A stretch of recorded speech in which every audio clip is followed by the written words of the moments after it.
Welcome to the October 2022 Cannabis Compliance Updates in the Northeastern region.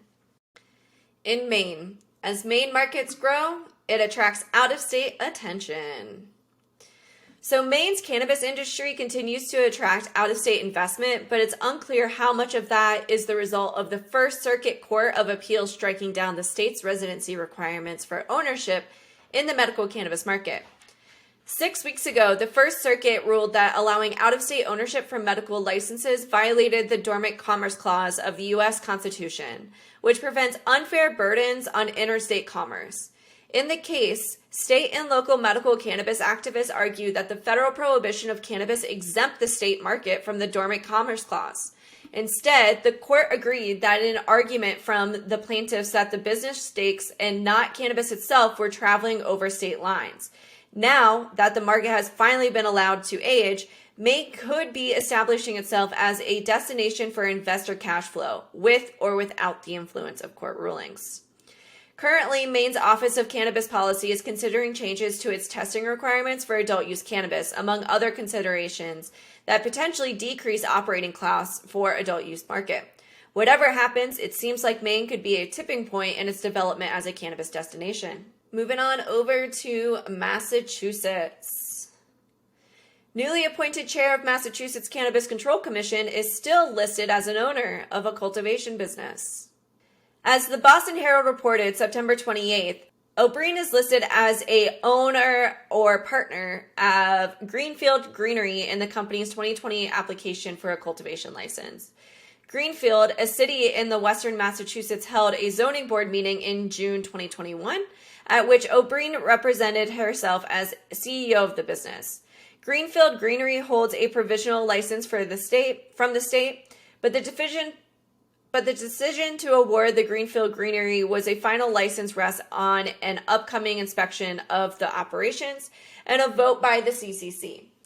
The very regulatory body now helmed by O'Brien. Furthermore, O'Brien is listed as an advisor on the Chermont Farm Works cultivation business license application. That company, too, holds a provisional license as of September 2022. The CCC has now publicly commented on this news, and the commission has no shortage of important business to attend to. Earlier this summer, Governor Charlie Baker signed a law that charged the CCC with elevating the state's cannabis industry diversity and tightening the oversight of host community agreements.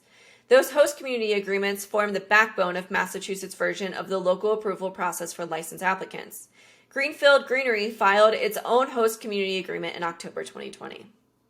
Switching on over to New York, and we got quite a few different updates happening out of New York. So cannabis industry stakeholders weigh in on New York's packaging and labeling regulations. Cannabis industry stakeholders are grappling with New York's proposed adult use packaging and labeling regulations, which in a large unprecedented move include a sustainable program that directs licensees to incorporate at least 25% post-recycled consumer contents in their packaging. The State Cannabis Control Board, CCB, proposed the initial rules and accepted public comment on them through August 15th. The New York Office of Cannabis Management, OCM, is currently sitting through the feedback and working on a revised regulations that will again go before the CCB for approval once all comments are assessed, according to Lila Hunt, the OCB's Deputy Director of Public Health and Campaigns. The initial guidelines prohibited packaging from being attractive to individuals under the age of 21, packaging that incorporates like cartoons, characters, celebrities, or toys, as well as packages that include false or misleading statements, i.e. organic or craft or health claims, and multiple brand logos. So another update from Vicente Cederberg over here. So the regulations for personal home cultivation for medical cannabis and the revived cannabinoid hemp regulations have been published in the state's register and are effective as of October 5th, 2022. Notable updates and clarifications include the lot unique identifier or lot number or barcode is no longer required to be on the principal packaging display panel and must now appear anywhere on the retail package, or if a marketing layer is used, the marketing layer. The principal packaging display panel only must contain a terpene profile if the product's terpene content is marketed. Products that contain less than 0.01 milligram of total total CBD per package do not need to list the total CBD content on the label. Licensees may not change the colors of the universal symbol. The licensee's full address is not required to be on the label text. The licensee's city and zip code will suffice. The licensee can only include a website as their required quote-unquote contact information. They must include direct contact information such as a phone number or email address. The word warning does not need to be preferenced. Each of the required warnings where it is indicated in the text of the warning is clearly associated with the required warnings as a header. What will New York do if dispensaries do not open in time? So according to a recent article from the upstate New York, the state of New York is confronting an issue commonly faced in the state legal cannabis industry, a lack of banking options. The New York regulators need an account for the Seeding Opportunity Initiative Fund of $200 million, which will go to renovations and build-outs for the first wave of conditional adult use retail dispensaries, or CURD dispensaries. If New York cannot find a bank, it certainly will slow down the rollout of legal cannabis sales. New York, like many states, will have a closed-loop system of cannabis. That means that only cannabis grown and processed by licensees can be sold by a licensed entity. For the market contemplated by the Marijuana Regulation and Tax Act, MRTA, to take shape, there must be a legal way for customers to buy cannabis. The OCM and New York cannabis lawmakers want MRTA to succeed.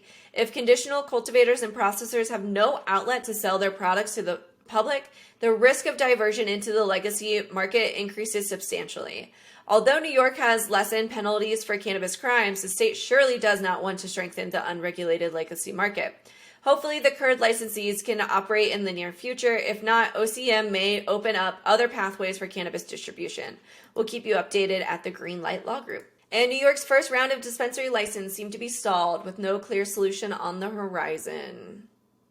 So as of today, which this was published October 24th, as of today, it's been 4 weeks since applications were due to New York State's first adult use cannabis dispensary licenses to be awarded since the registration organizational program was created in 2016. But despite the deadlines, the 903 applicants for the 150 new dispensary licenses have little idea when they'll receive notice of who wins a license, or much less. The so-called CURD applications, short for Conditional Adult Use Retail Dispensary, were part of the first round of licenses created by state regulators last July, intended to provide a quick shot in the arm of the state's growing market with licensees that could be somewhat quickly stood up, and provide to applicants who were in justice involved. Early on, expectations were high from some CURD licensees could be operational by the end of 2022, providing a political message from Governor Kathleen Hochul that the state was supportive of bargaining legal cannabis industry. No, there's no way they were opening up at the end of this year. But a lack of information about the program's forward movement has intended unsettled applicants who are now wondering if they should be making alternative plans. Absolutely, make those plans. As of today, there are no future Cannabis Control Board meetings scheduled on the regulator's website, but election day is November 8th. So if Governor Hochul wins re-election as current polling predicts, it's possible new regulations and plans will be announced quickly. And in Rhode Island opens up adult use retail apps to medical operators. After years of patience from Rhode Island's cannabis cultivators, the opening of the state's adult use market is less than 2 months away, despite the fact that Rhode Island is even more months away from forming its Cannabis Control Commission. Last week, the State Department of Business Regulation issued applications for hybrid cannabis retailers. These licenses are exclusively available to the state's 9 existing medical cannabis dispensary license holders. Without a CCC-crafted regulatory process for new retail operators, the 9 operators will get first crack at the state's adult use market. When the state originally expanded licenses to cultivators, there was an assumption that cultivators were preparing for adult use market. Through a cycle of underproduction to overproduction, the cultivators have had to be patient. Since then, many operators have reduced their levels of production, which means they now have more room to grow into the adult use market. And in Vermont, strong retail demand in Vermont as first day of recreational cannabis sales. So as to be expected, long lines, strong demand, and a celebratory atmosphere marked the first day of recreational cannabis sales in Vermont on Saturday. Vermont retailers are projected to generate between $3 million and $5 million in recreational cannabis sales this year. growing to 120 million to 145 million by 2026, according to the 2022 MJ Factbook. Adult use sales in 2023 are projected to jump to 40 million to 65 million, greatly outpacing the medical cannabis sales estimated of 10 to 12 million. All right, and there you have it. If you're looking for more cannabis business and compliance information, click this video right here where I provide the federal compliance updates for October 2022 and what Biden really means by partnering individuals with simple cannabis possession. And don't forget to subscribe here for monthly cannabis compliance updates and regulatory updates and weekly videos to improve your cannabis business. Have a good one.